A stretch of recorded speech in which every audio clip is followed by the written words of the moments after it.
Have you ever noticed how the end of the year arrives with a strange mixture of hope and heaviness?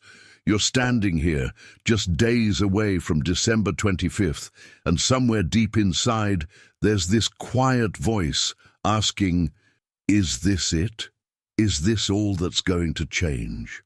You look back at January's resolutions, the goals you swore you'd achieve by now, the dreams you whispered to yourself in the darkness of winter mornings, and you feel that familiar weight settling on your shoulders. Another year, slipping through your fingers, and somehow you're still waiting for things to shift. But what if I told you that right now, in this very moment between December 14th and Christmas Day, you're standing in front of an invisible doorway that most people walk past without even noticing? What if the reason you haven't seen the breakthrough you've been longing for isn't because you're unlucky, or because the universe has forgotten about you, but simply because you've been tuned to the wrong frequency? But before we begin, please hit the like button and let me know where in the world you're watching from today. It's always fascinating seeing who's joining us from around the world. And if you haven't already, make sure to hit that subscribe button and turn on the notification bell so you don't miss any of our future videos. Joseph Murphy taught us something profound that most people misunderstand about manifestation, especially during the holidays. He said that your subconscious mind doesn't distinguish between what's real and what's imagined. It simply accepts what you consistently impress upon it. And here's where it gets interesting. The weeks leading up to Christmas are when your emotional state is amplified, when your assumptions about life become crystal clear, and when the universe is essentially asking you, what do you truly expect from me? Has this ever happened to you? You approach the holidays with this unspoken dread, already preparing yourself for disappointment, already rehearsing in your mind how things will probably go wrong, how money will be tight, how family gatherings will be stressful, how another year will end with you feeling like you're running in place. You call it being realistic, protecting yourself from getting hurt, but what you're actually doing is sending out a powerful broadcast to your subconscious mind, instructing it to create exactly what you're afraid of. Most people don't realize they're doing this. They think they're being careful, practical, grounded. They scroll through social media, seeing everyone else's highlight reels and feel that familiar ache of, why not me? They make wishes, they say prayers, they create vision boards, but underneath all of that surface desire, there's a deeper assumption running the show. And that assumption whispers, nothing ever really changes for me. Stay with me here, because what you're about to discover might completely shift how you experience not just this Christmas, but how you step into the new year. The exhaustion you're feeling right now, that bone-deep tiredness from hoping and not seeing results, isn't a sign that you should give up. It's actually a sign that you're ready for a different approach, one that Joseph Murphy called impressing the subconscious rather than begging the conscious. Between this moment and December 25th, there's a very specific window of opportunity, and the way you move through these next 11 days will set the tone for everything that follows. Think about Christmas for a moment, not as a holiday, but as a mirror, because that's exactly what it is. The season doesn't sprinkle magic dust on your life and suddenly make everything joyful. It's not that simple. And honestly, it's far more powerful than that. What Christmas actually does is amplify everything you've been carrying inside you throughout the entire year. It's like turning up the volume on whatever frequency you've been broadcasting.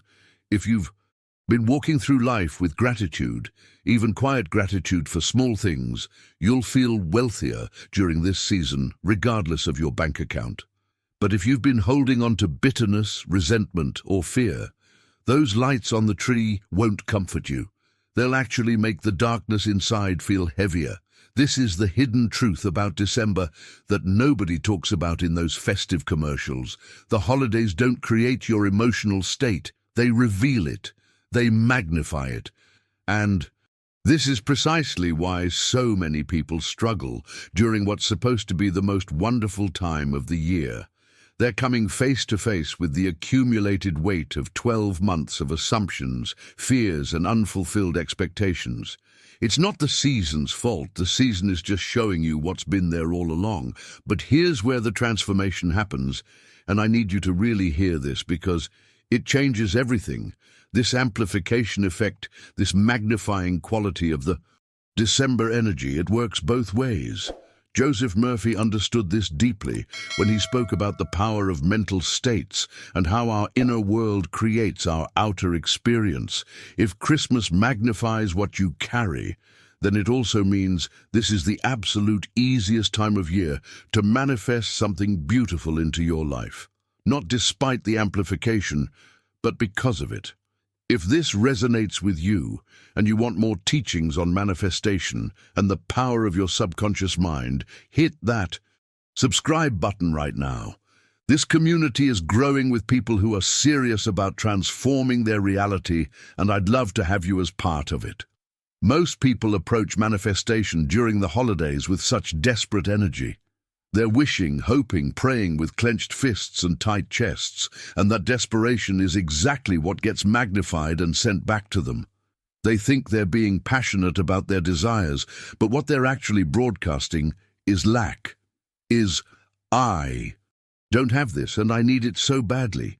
The universe, or your subconscious mind, if you prefer that language, doesn't hear your words. It responds to your underlying assumption, to the feeling tone behind your thoughts.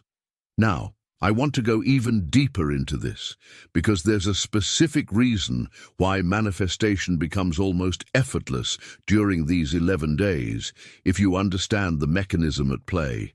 When you stop doing what everyone else does, when you stop that frantic wishing and instead shift into a state of quiet expectation, something remarkable happens.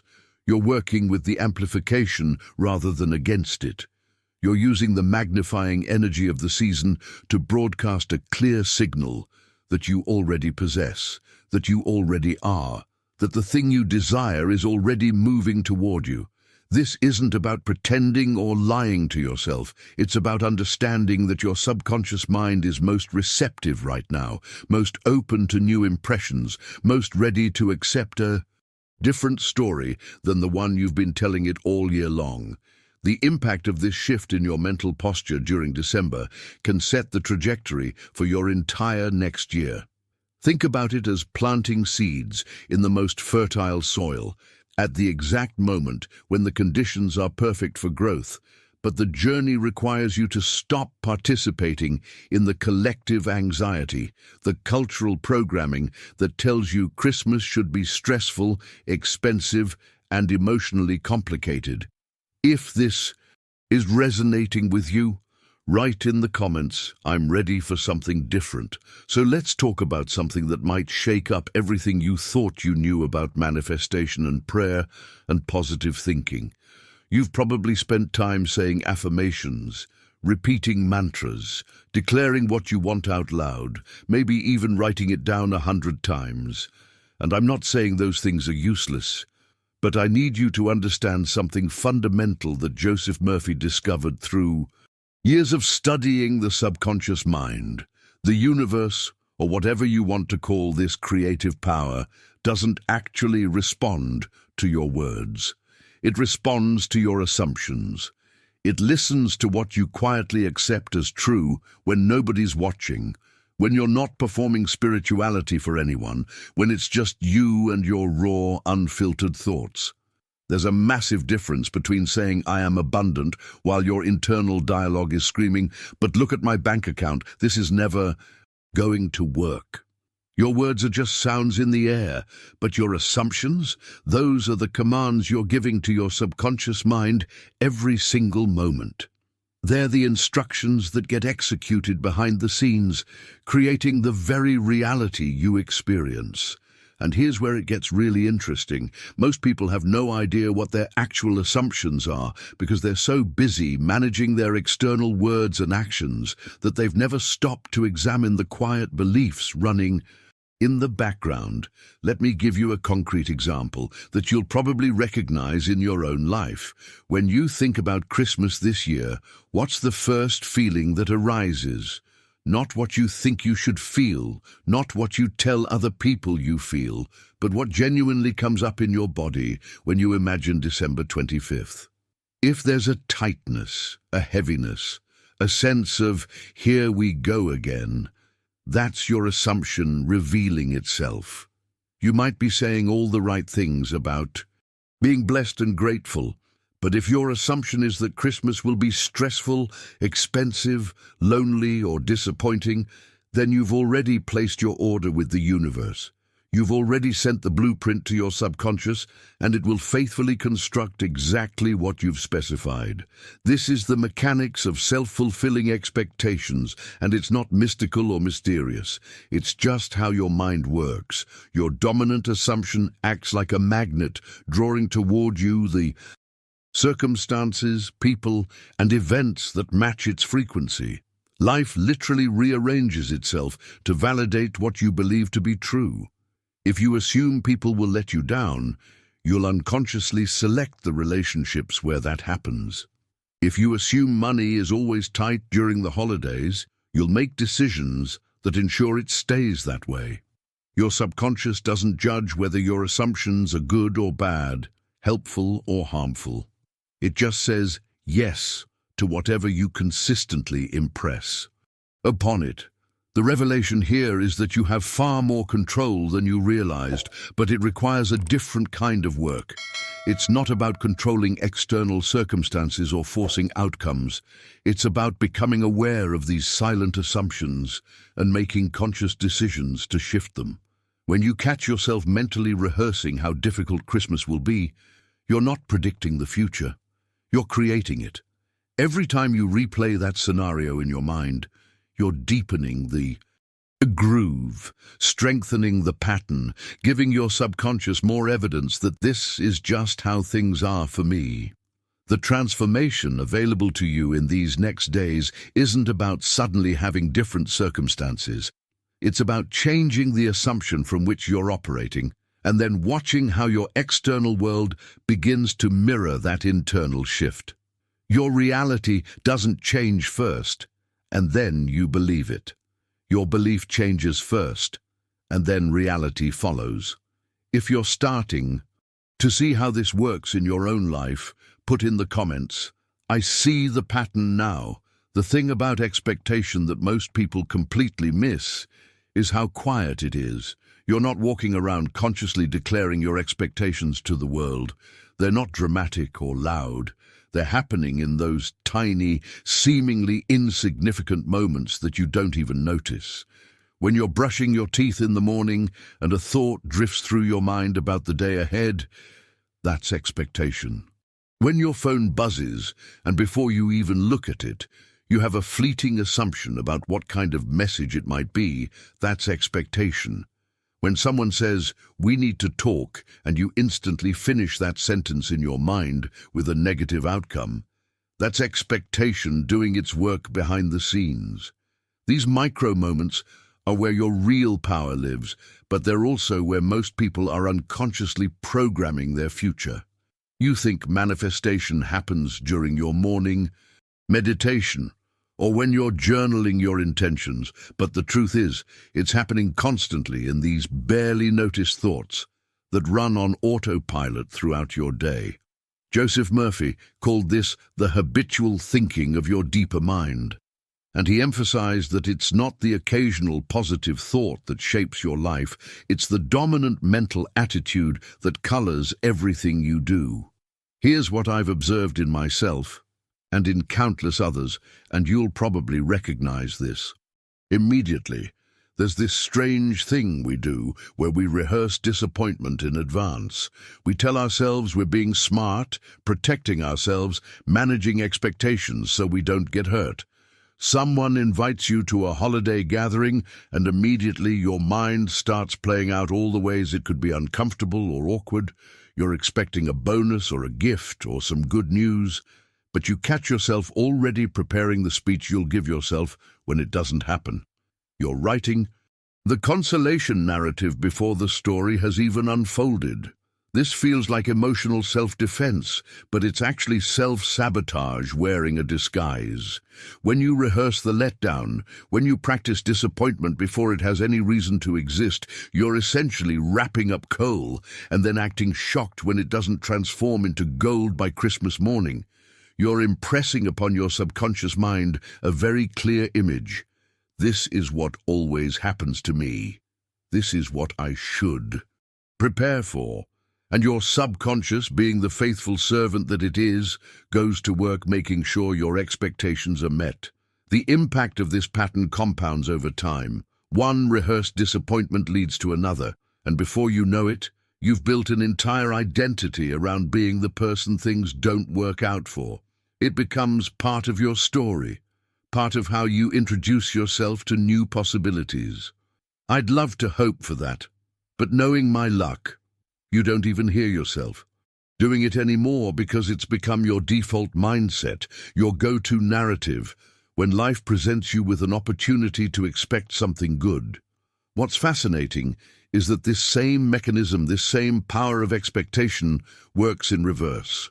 The subconscious doesn't care whether you're expecting something wonderful or something terrible. It just fulfills the order you've placed. So if you can catch yourself in these quiet moments, in the brushing your teeth thoughts and the phone buzzing assumptions, you can start to consciously redirect that creative power, not with force, not with desperation, but with the same quiet certainty that you've been using to expect disappointment, now applied in a different direction. The journey from rehearsing negative outcomes to expecting positive ones isn't about pretending problems don't exist. It's about recognizing that you've been giving your creative power to the wrong story and making the decision to tell a different one. Type in the comments, "I'm changing the story." Let me tell you about the most convincing lie you've probably been telling yourself, and it's one that sounds so reasonable that you've never questioned it. You call it being realistic.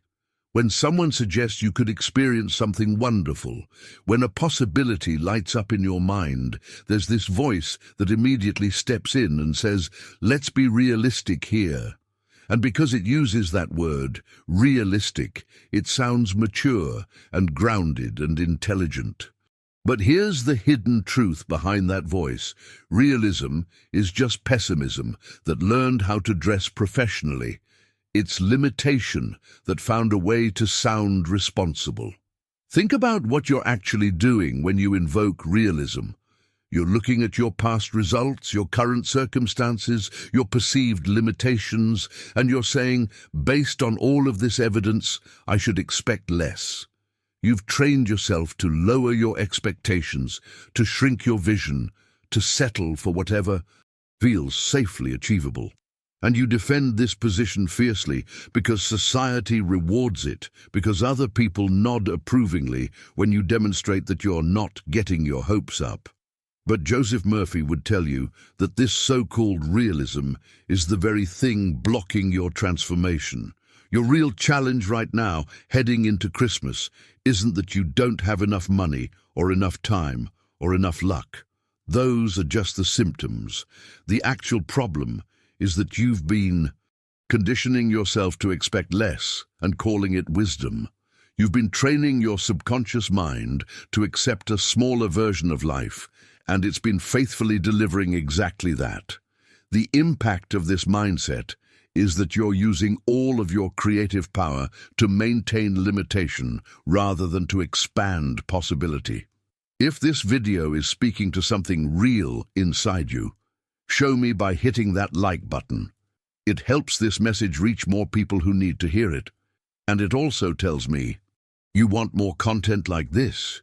But here's where everything shifts, and this is something that changes the entire game once you really grasp it. Manifestation doesn't happen through effort. It doesn't happen by grinding harder or trying to force outcomes or white-knuckling your way to a different reality. That's the old paradigm, the one that keeps you exhausted and disappointed. What actually works is alignment. You don't manifest by straining, you manifest by tuning in. Imagine a radio. Sitting on your desk, it doesn't work hard to receive a signal. It doesn't stress about whether the music will come through. It simply adjusts its frequency until it matches the station it wants to receive, and then the music plays effortlessly. That's how your consciousness works. Right now, most people are tuned to the frequency of "not enough, not yet, probably won't happen for me," and then they wonder why that's all they're receiving. They're locked onto that station and complaining about the programming. The journey to a different experience doesn't require you to do more. It requires you to resonate differently. When you align your inner state, your assumptions, your quiet expectations with the reality you desire, the manifestation becomes natural. It's not that you're making something happen, it's that you've removed the interference that was blocking it from happening. You've stopped broadcasting on the frequency of lack and limitation, and instead you've tuned into the frequency of already having, already being, already receiving. This isn't about positive thinking as a surface technique. It's about genuine alignment where your inner world matches the outer world you want to experience.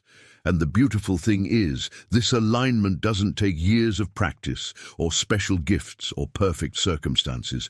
It can shift in a moment with a decision, with a recognition of where you've been tuned and a willingness to adjust the dial. If you're recognizing where you've been stuck on the wrong frequency, write in the comments, "I'm ready to tune in."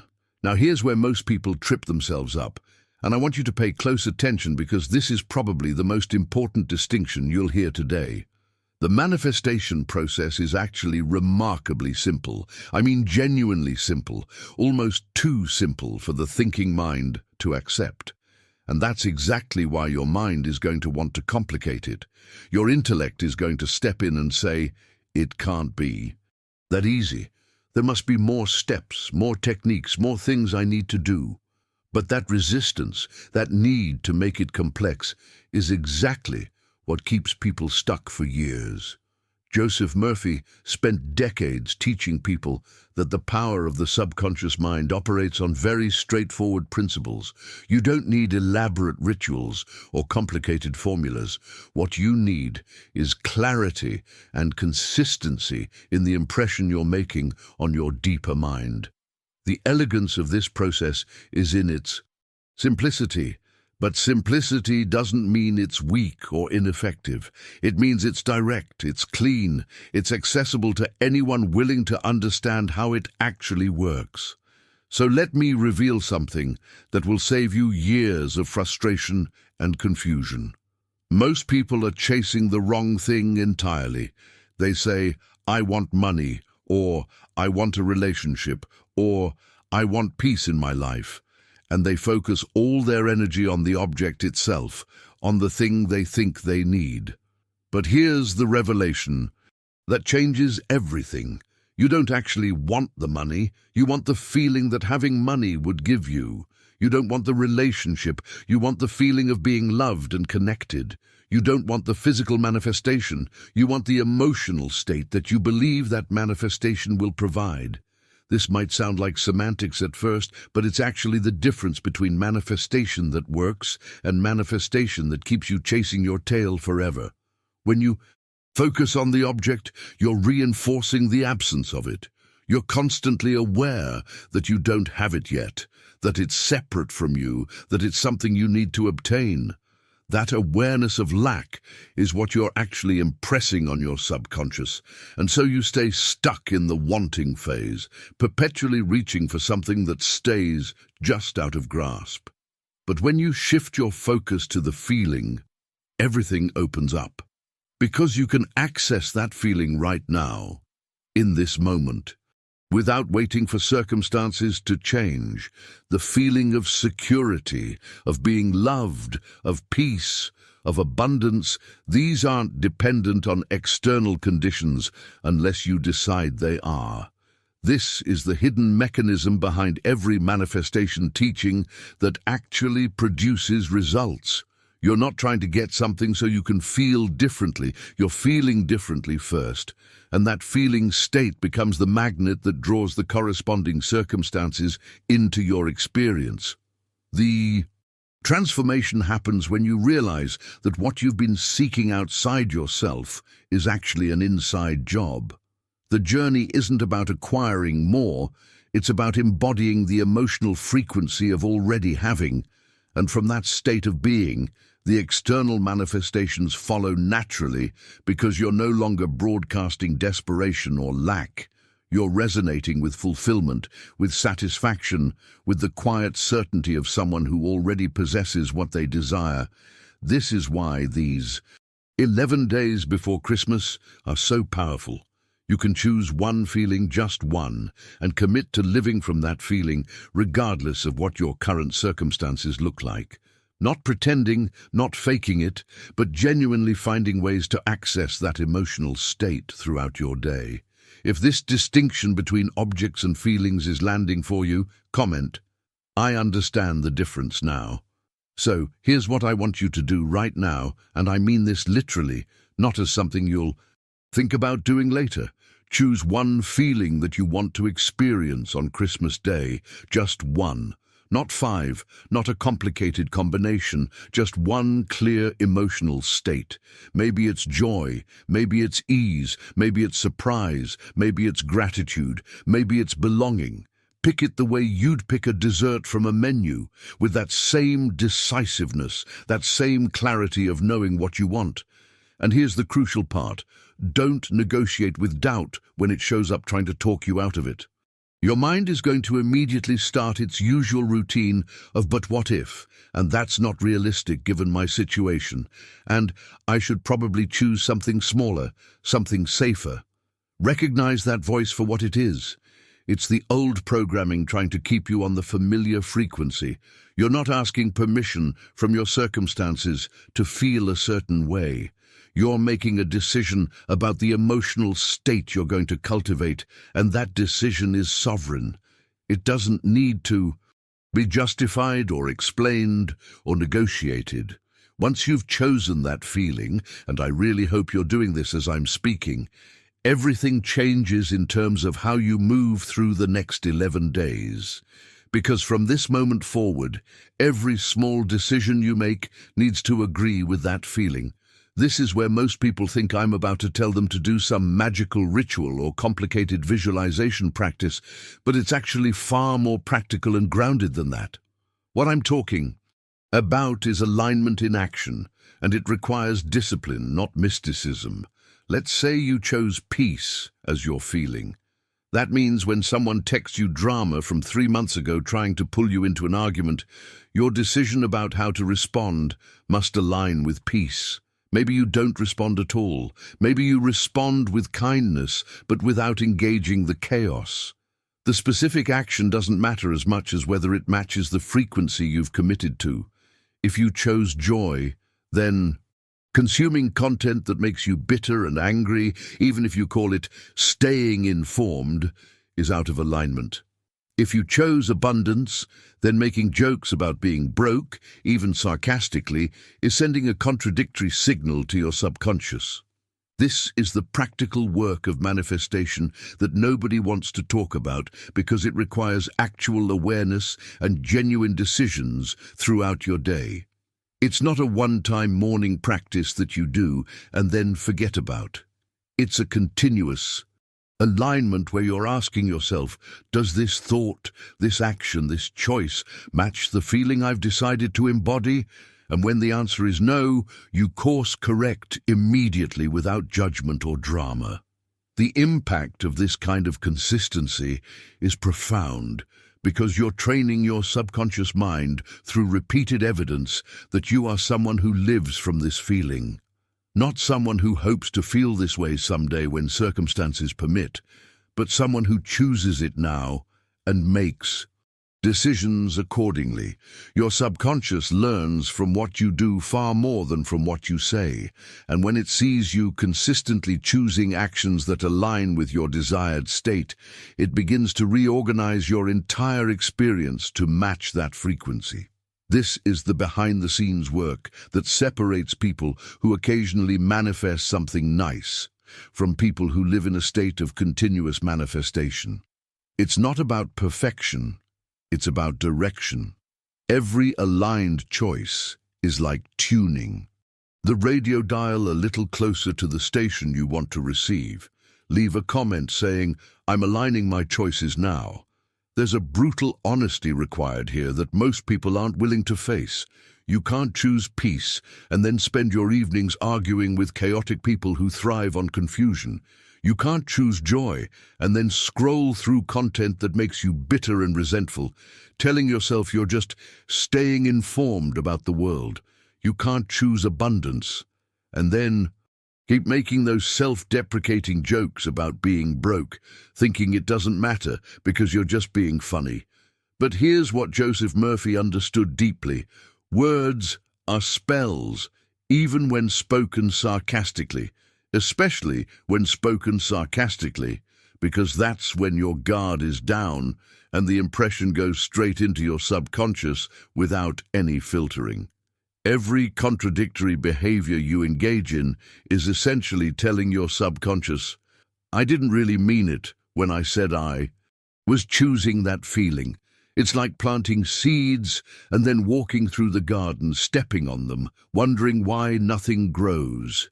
The transformation you're seeking requires you to become ruthlessly honest about what you're actually feeding your mind throughout the day, not just during your intentional spiritual practices, but in those unguarded moments when you think it doesn't count.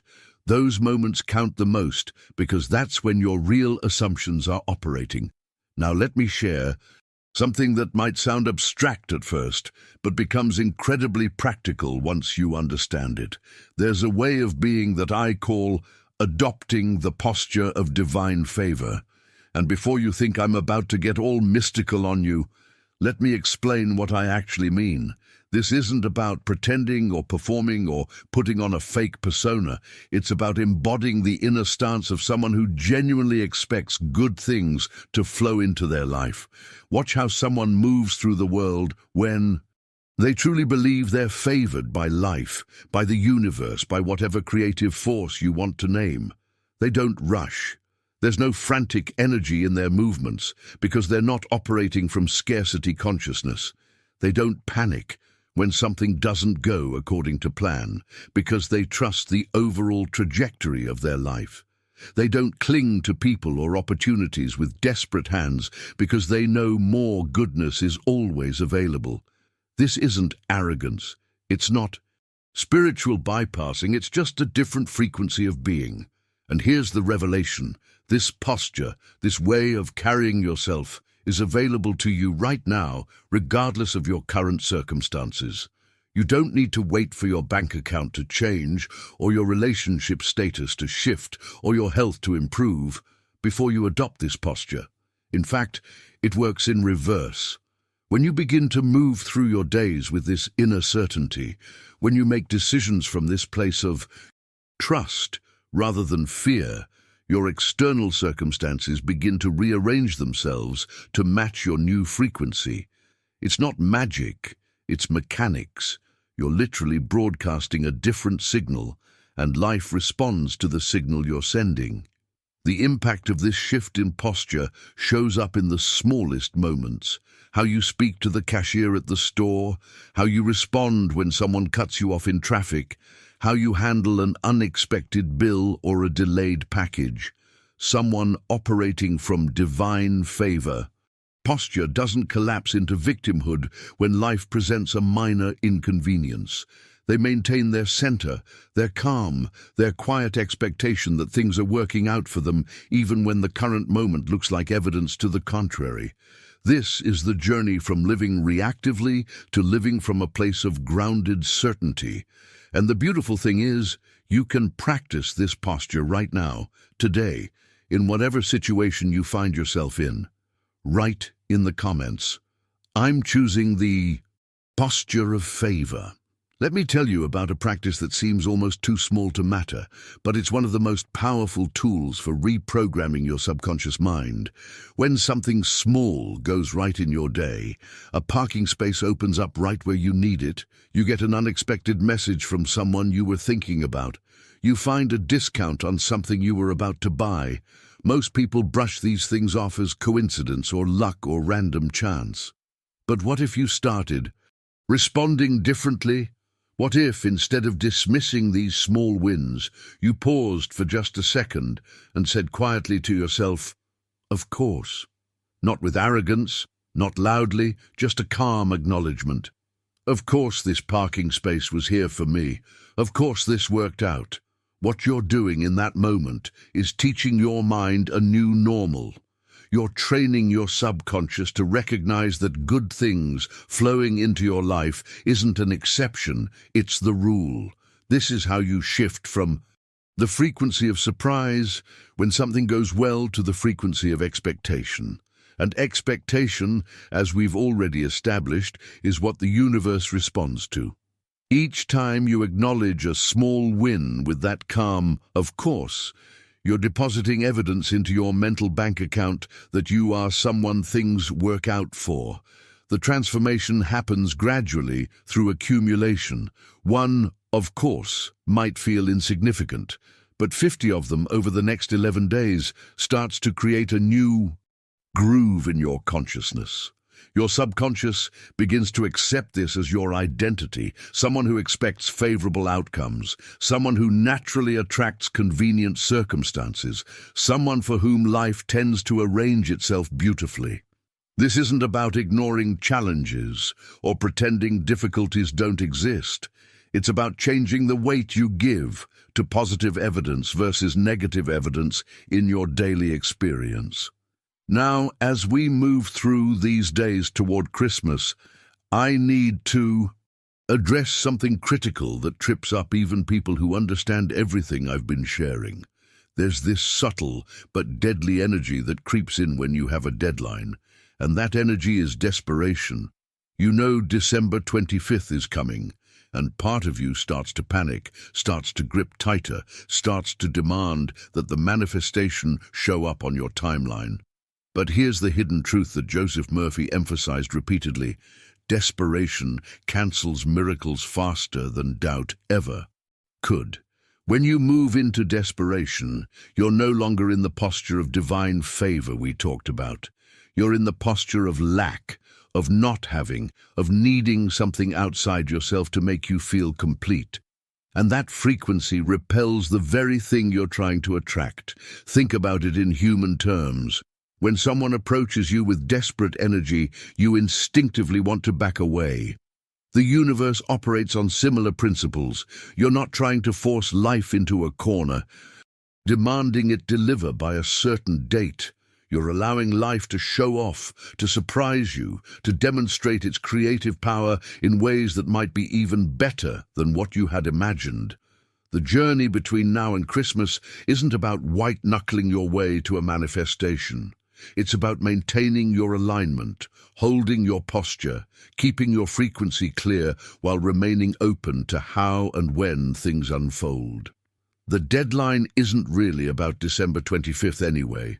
It's about using this time frame to establish a new pattern, a new way of being that will carry you far beyond the holidays.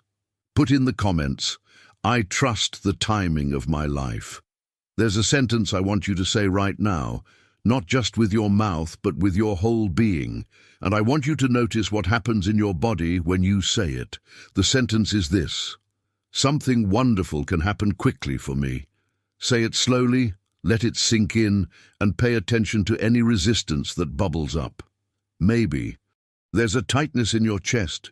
Maybe a voice that immediately jumps in with, "Yeah, right," or "That's never been true before," or "I wish," but that resistance you're feeling? That's not the truth about your limitations. That's the old story recognizing it's about to be replaced, and it's fighting to stay relevant. The old narrative has been with you for so long that it feels like part of your identity, like an old friend who's actually been slowly poisoning you. When you introduce a new possibility statement like this, the old programming gets uncomfortable because it senses change coming. But here's what most people don't realize: that discomfort, that resistance, is actually a sign that you're touching something real, something powerful. You're not looking for the statement to feel completely natural and easy right away. You're looking to notice where it rubs against your existing beliefs, because that's where the transformation work happens. Joseph Murphy taught that the subconscious mind learns through repetition and feeling.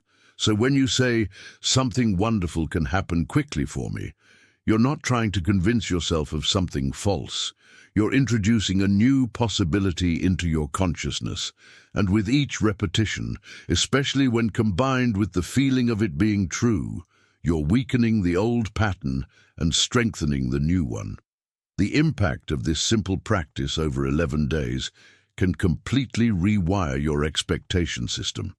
Now I want to go even deeper into something that might challenge you, but it's absolutely essential if you want to become a clear channel for manifestation. You cannot hoard energy and expect it to multiply. This goes against everything the scarcity mindset tells you, but it's one of the fundamental laws of how energy works in this universe. When you give freely, when you circulate what you have, you're demonstrating trust in the supply, and that trust is what opens the floodgates. I'm talking about giving kindness without having a strategy behind it, giving compliments without fishing for something in return, offering forgiveness without making an announcement about how gracious you're being. These acts of generosity, when done without keeping score, without needing to be recognized or rewarded, create a clearing in your energy field. You become a channel rather than a dam, and channels allow things to flow through them freely in both directions. Most people operate from a mentality of conservation and protection. They hold back their praise because they might need it later. They withhold kindness because, what has anyone done for me lately? They refuse to forgive because they're afraid it means the other person gets away with something. But all of this scorekeeping and withholding creates stagnation. You're essentially telling the universe, I don't trust that there's more where this came from, so I better hold tight to what I've got. And the universe responds by matching that frequency of scarcity. When you start giving without the transaction mentality, something shifts in your entire energetic system. You're no longer operating from the assumption of lack.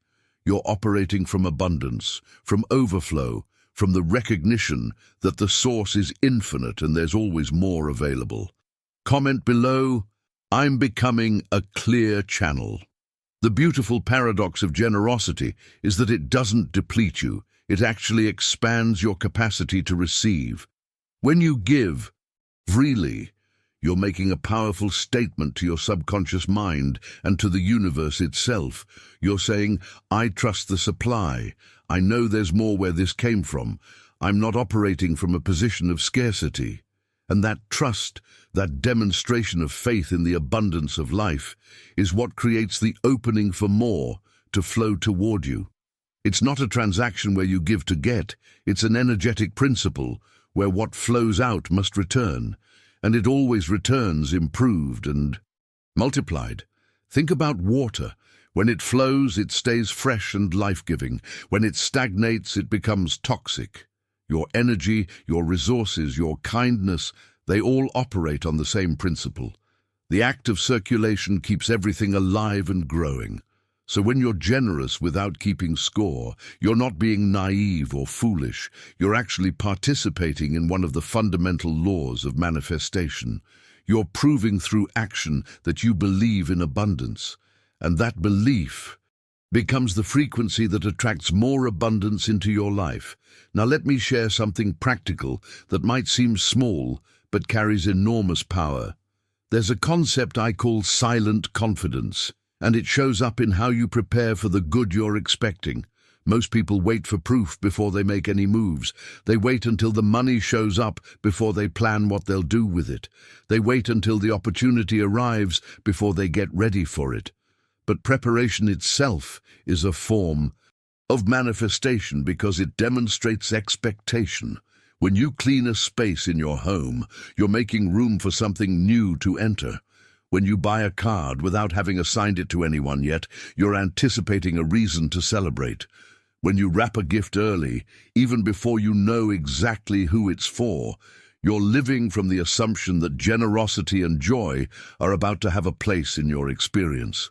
When you light a candle and say quietly, I'm ready, You're sending a signal to your subconscious that you expect something good to arrive. These small acts of preparation might seem superstitious to the skeptical mind, but they're actually deeply psychological.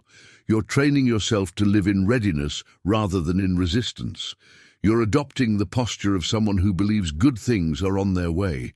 And remember, your subconscious doesn't respond to your words, it responds to your assumptions. These preparatory actions create assumptions of positive expectation far more effectively than any affirmation could. The transformation that happens through preparation is subtle but profound. You start to move through your days differently when you're in a state of readiness. There's an openness, a receptivity, an alignment with possibility that wasn't there when you were just hoping from a distance. You're no longer a passive wisher, you're an active participant in the creation of your experience. The journey from waiting for life to happen to you to preparing space for life to happen through you is one of the most significant shifts you can make. And here's what's fascinating. The universe responds to preparation the way people respond to genuine interest. When someone shows up prepared, when they've made space, when they've demonstrated they're serious about receiving, life tends to meet that energy with opportunities and synchronicities that weren't available before. Write in the comments, "I'm preparing for goodness." I can hear the question forming in your mind right now, and it's the same question that stops most people from fully committing to this process. You're wondering, but what if nothing happens? That question, that fear, is literally the only thing standing between you and a completely different experience. It's not your circumstances, it's not your past, it's not bad luck or timing. It's that quiet doubt that keeps you hedging your bets, keeping one foot in the old story while tentatively stepping toward the new one. But let me tell you something with absolute certainty. Something will happen. It might not arrive wearing the exact label you attach to it in your mind. It might not look like the picture you've been carrying around. But when you genuinely shift your frequency, when you truly align with a new assumption, reality has no choice but to respond. The problem is that most people are so attached to the specific form they think their manifestation should take that they miss the actual delivery when it shows up differently. You're expecting an envelope and the universe hands you a phone call. You're watching the front door and the gift comes through the window. This rigidity, this insistence that it has to happen exactly as you imagined, is what creates the tension that blocks the very thing you're trying to receive. Joseph Murphy spoke often about the shy nature of divine intervention, though he didn't use those exact words. What he understood was that miracles, synchronicities, and unexpected blessings flow most easily to people who are relaxed, open, and receptive. They avoid tense people the way light avoids a clenched fist. You can't grab a miracle, you can only allow it. And allowing requires a completely different energy than striving or forcing or demanding. Your real assignment during these 11 days isn't to watch the calendar like a prison guard, counting down the hours until December 25th with your arms crossed and your foot tapping, waiting for the universe to prove itself to you. That's the energy of a test, of skepticism dressed up as expectation, and it creates a barrier that nothing can penetrate. Your actual assignment is to live as someone who expects pleasant interruptions, who moves through their days with a light anticipation, a readiness to be surprised, a willingness to receive in whatever form the gift appears.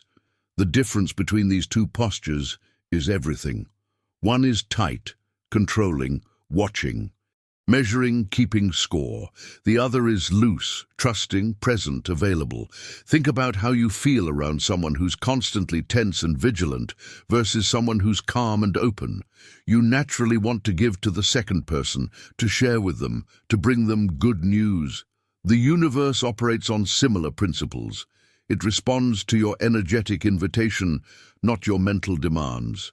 The transformation from vigilant waiting to relaxed expectation might sound like a small shift, but it completely changes what you're broadcasting and therefore what you're able to receive. You're no longer in opposition to the flow of life. You're in harmony with it.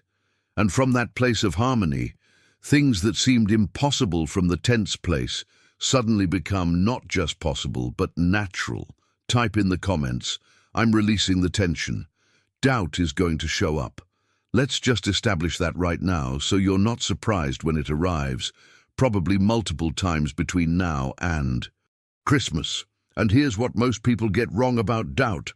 They think they need to fight it, argue with it, prove it wrong, or feel guilty for having it. But fighting doubt only gives it more power, more attention, more energy to grow. What you actually need to do is so simple it sounds almost dismissive, but it's incredibly effective. When doubt shows up with its familiar voice saying all the same old things it's been saying for years, you smile at it like you would an old acquaintance who has nothing new to contribute to the conversation. You acknowledge it without engaging it. You might even say out loud or internally, "I hear you, but I've decided." That's it. No lengthy debate, no emotional reaction, no spiral into questioning everything you've been building. Just a calm recognition that doubt is doing what doubt does, and you've already made a different choice. This response to doubt is what separates people who transform their lives from people who stay stuck in endless cycles of starting and stopping. The doubt doesn't disappear just because you're on a spiritual path or because you understand manifestation principles. It shows up because it's been your companion for a long time. But you don't have to let it drive the car anymore. The hidden truth here is that doubt loses its power the moment you stop treating it as an authority. For most of your life, when doubt spoke, you listened as if it was delivering absolute truth about your limitations. But doubt is just old programming, old fear, old evidence from a version of you that no longer exists. When you respond with, "I've decided," you're not being arrogant or naive. You're exercising the most fundamental power you possess, the power of decision itself. Decision is pure creative force. Joseph Murphy taught that a true decision, one made from the level of consciousness where you know rather than hope, where you claim rather than wish, carries an authority that the universe must recognize. This isn't magical thinking. It's understanding that when you genuinely decide something at the level of your being, not just your surface thoughts, everything in your system aligns with that decision. Your subconscious goes to work, finding ways to make it real. Your actions naturally follow. Your perception shifts to notice opportunities that were always there but invisible to your previous frequency. Most people think they've decided things when they've actually just preferred them or hoped for them, or thought it would be nice if they happened. A real decision has a quality of finality to it, of sovereignty, of "this is done." The impact of a genuine decision reverberates through your entire consciousness and sends ripples out into your experience. It's the difference between saying, "I'd like to feel peaceful this Christmas," and declaring internally, "I am choosing peace, and every part of me is aligning with that choice now." The journey from wishful thinking to decisive knowing is where the real transformation happens. And when doubt comes knocking, testing whether your decision was real or just another temporary enthusiasm, your calm response of "I've decided" becomes the evidence your subconscious needs that, yes, this time is different, this choice is firm, this person has actually shifted their foundation. Comment, "My decision is final." I'm going to give you something very specific to do right after this video ends, and it's going to take you less than 2 minutes. But the impact will extend far beyond that small investment of time. Take a piece of paper or open a note on your phone and write one single sentence describing exactly how you want to feel on Christmas Day. Not what you want to have, not what you want to happen, but the feeling state you're choosing to embody. Maybe it's, "I feel deeply peaceful and content," or "I feel surrounded by warmth and belonging," or "I feel abundant and grateful." Whatever it is, Write it clearly in present tense, as if it's already true. Now here's the practice that makes this sentence come alive in your consciousness. Read it out loud once in the morning, ideally right after you wake up when your subconscious is still accessible, and once before you sleep at night when you're crossing back into that threshold state. But don't read it like a chant or an affirmation you're trying to force yourself to believe.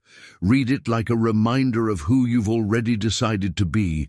There's a completely different energy in those two approaches. One is desperate and pushing, the other is calm and claiming.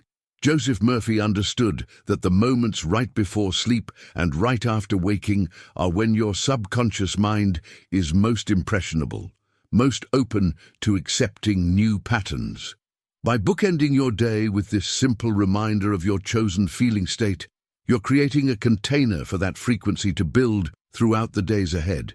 You're not trying to convince yourself of anything, you're simply keeping your decision front and center, so the noise of daily life doesn't pull you back into old patterns without you noticing.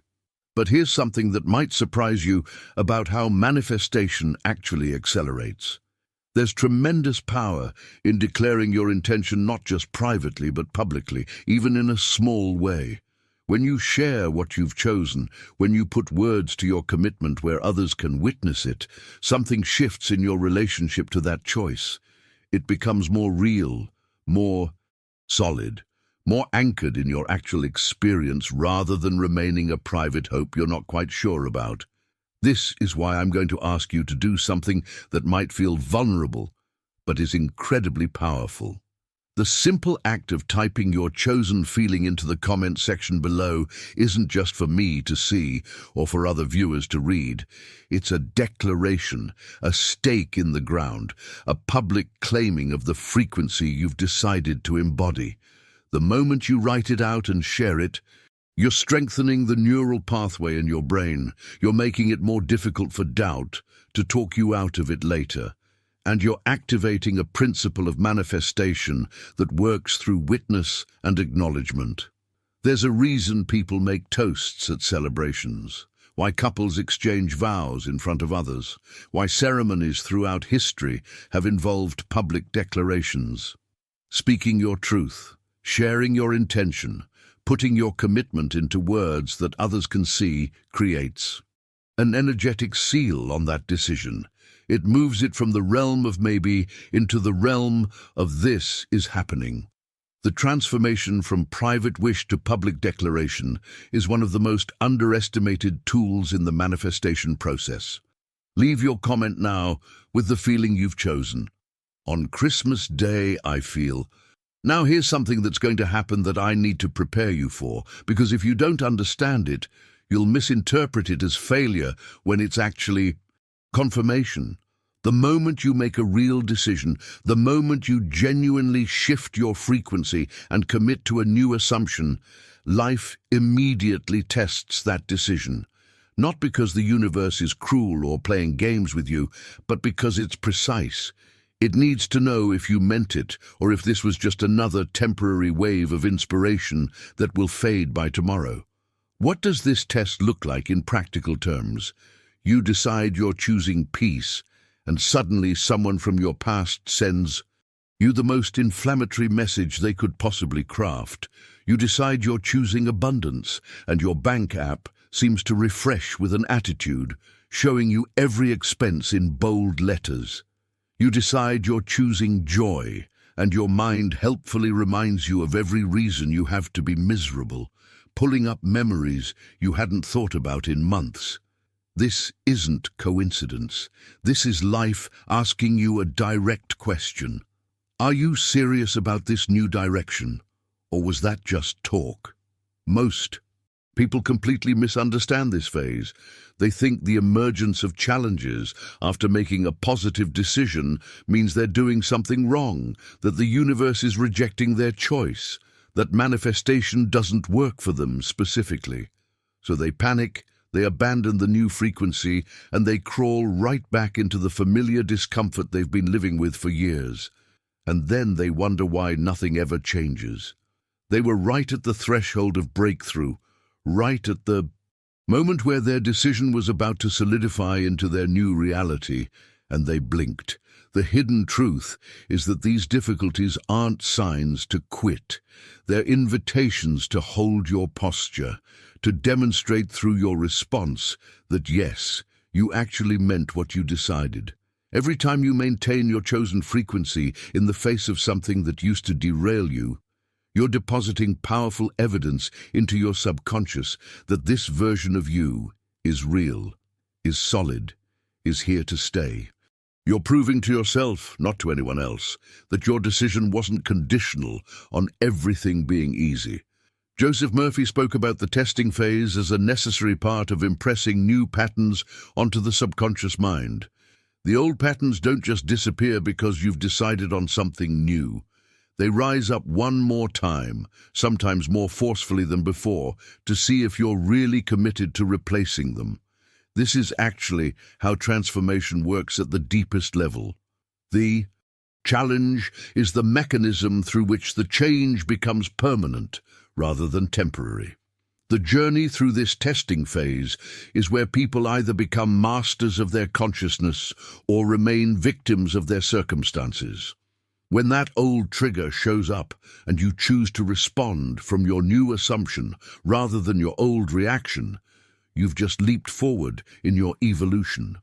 When financial pressure appears and you maintain your abundance consciousness instead of collapsing into scarcity thinking, you've just passed a level.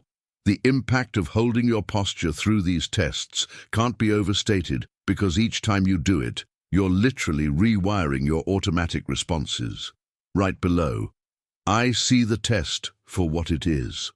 Think about what you do after you've ordered something online. You place the order, you get the confirmation, and then what happens? If you're like most people, you start refreshing the tracking page every 2 hours, checking to see if it's moved, wondering why it's taking so long, getting anxious about whether it's actually coming.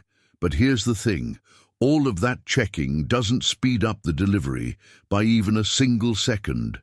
It just makes you tired and anxious while the package moves at exactly the pace it was always going to move. This is precisely what most people do with manifestation, and it's one of the primary reasons they exhaust themselves and then declare that this stuff doesn't work. They make a decision, they set an intention, they choose a feeling state, and then they spend the next 11 days obsessively checking for results. Is it here yet? Why hasn't it shown up? Let me examine every detail of my day to see if there's evidence that things are changing. That energy of micromanaging the delivery completely contradicts the frequency of trust, and allowing that actually brings manifestations into form. Once you've placed the order internally, once you've genuinely decided and aligned your frequency, your job is to live your life from that new assumption and let the mechanics work behind the scenes. The transformation you're seeking doesn't need your constant supervision. In fact, your obsessive monitoring is often what blocks it, because you're broadcasting, "I don't really believe this is coming, so I better keep checking to make sure." That's not expectation, that's anxiety dressed up as spiritual practice. Now I want to go even deeper into where your real power actually lives, and it's not where most people think. Your power isn't in your morning affirmations, though those can be supportive. It's not in your crystals or your candles or your vision boards, though those tools have their place. Your real power is in your daily inner conversations, the ones you're having with yourself constantly, automatically, without even realizing you're doing it. And if you're honest, if you actually pay attention to what you're saying to yourself throughout the day, you'll discover that you've been absolutely brutal. You've been bullying yourself in private, running a commentary of criticism and limitation and doubt that you would never tolerate if someone else was speaking to you that way. And then you call it being realistic or being hard on yourself for your own good. But it's not realism and it's not helpful discipline. It's sabotage. It's you using the most powerful tool you have, your inner dialogue, to reinforce the very patterns you claim you want to break free from. Joseph Murphy emphasized over and over that the conversations you have with yourself, especially the ones you're not consciously monitoring, are creating your reality moment by moment. When you catch yourself thinking, "This always happens to me," or "I never get the good opportunities," or "I'm just not lucky in that area," you're not describing reality, you're prescribing it. You're giving instructions to your subconscious about what to create next. The journey to conscious manifestation requires you to become aware of this constant self-talk and make deliberate choices about what you're going to keep saying and what you're going to interrupt and replace. Comment: I'm changing my inner dialogue. Here's a very practical technique that will change your entire experience over the next 11 days, and it requires you to become vigilant about one specific pattern. The moment you notice your mind starting a sentence with, "This Christmas will probably be," or "knowing how things usually go," or "I'm sure what's going to happen is," you need to interrupt that sentence immediately. Don't let it finish. Don't let your mind complete that negative rehearsal and plant it into your subconscious as a prediction. Instead, the instant you catch that pattern starting, you replace it with a different question entirely. Ask yourself, "I wonder what good thing I haven't anticipated yet." Notice how different that feels in your body. The first pattern closes down possibility and rehearses disappointment. The second opens up curiosity and creates space for surprise. This isn't positive thinking as a superficial band-aid. This is conscious redirection of your creative power away from creating what you don't want and toward allowing what you do want. The transformation happens through repetition. The first few times you interrupt these negative rehearsals, it might feel awkward or forced. But after you've done it 20 or 30 times, you start to notice that the old patterns lose their automatic quality. They don't grab you as quickly or as forcefully because you've proven to yourself that you can choose a different direction. That's the impact of taking your power back from habitual negative thinking, one interruption at a time. Now let me address something that might be uncomfortable, but absolutely needs to be said. You need to stop explaining your vision to people who are invested in keeping you small. There are people in your life, maybe even people you love, who cannot handle your transformation because it threatens their own comfort with staying stuck. And what do? You tell them everything you're working on, every hope you're nurturing, every new understanding you're developing, and then you're shocked when they respond with skepticism or criticism or subtle mockery. This isn't about those people being bad or wrong. It's about you being unwise with your energy. Some people leak their entire manifestation by over-talking, by seeking validation and approval from those who are never going to give it. They're so desperate to be understood that they'll explain their vision to anyone who'll listen, and then they wonder why they feel depleted and doubtful afterward. Silence isn't secrecy. It's not being fake or withholding. Silence is protection for something tender that's trying to grow. Joseph Murphy taught that there's a sacred quality to the early stages of a desire taking form in your consciousness, and that prematurely exposing it to the harsh light of other people's limitations can damage it before it has a chance to solidify. Think about a seed that's just been planted. You don't dig it up every day to show people and ask their opinion about whether it's growing correctly. You protect it, you give it time in the darkness to establish roots, and only when it's strong enough do you let it face the elements. Your chosen feeling for Christmas, your commitment to a new frequency, your decision to expect good things, these are seeds. Right now, the journey from decision to manifestation requires a period of protection where you're holding that frequency privately, strengthening it through your own conviction before you invite commentary from others. Write in the comments, "I'm protecting my vision with silence." let me address something that's probably been weighing on you, a belief that's so toxic it can block every good thing trying to reach you right now. You might be carrying this idea that you don't deserve a beautiful Christmas because this year didn't go according to plan, because you didn't achieve everything you set out to accomplish, because you made mistakes or fell short in ways that still sting when you think about them. But that entire framework is fundamentally wrong. You don't manifest good experiences because you earned them through perfect behavior or flawless execution. You manifest because you're alive and receptive. That's it. Your worthiness isn't conditional on your performance. Joseph Murphy would tell you that the creative power flowing through you doesn't judge whether you've been good enough to deserve its gifts. It simply responds to your consciousness, to your assumptions, to your openness. The year could have been a complete disaster by conventional standards, and you would still be just as worthy, just as capable, just as deserving of something wonderful happening in these final days. So, if you've been punishing yourself by withholding hope, by deciding you haven't earned the right to expect good things, stop that immediately. It's a trap that keeps you locked in limitation. Now, I want to share a practice that sounds almost too simple to be powerful, but it's one of the most effective tools for shifting your frequency quickly. Start practicing gratitude, not for what you already have, though that's valuable too, but for what hasn't manifested yet. I'm not talking about desperate gratitude, where you're trying to manipulate the universe by saying thank you in advance. I'm talking about calm, assumption-based gratitude that comes from knowing something is already in motion, even if you can't see it yet.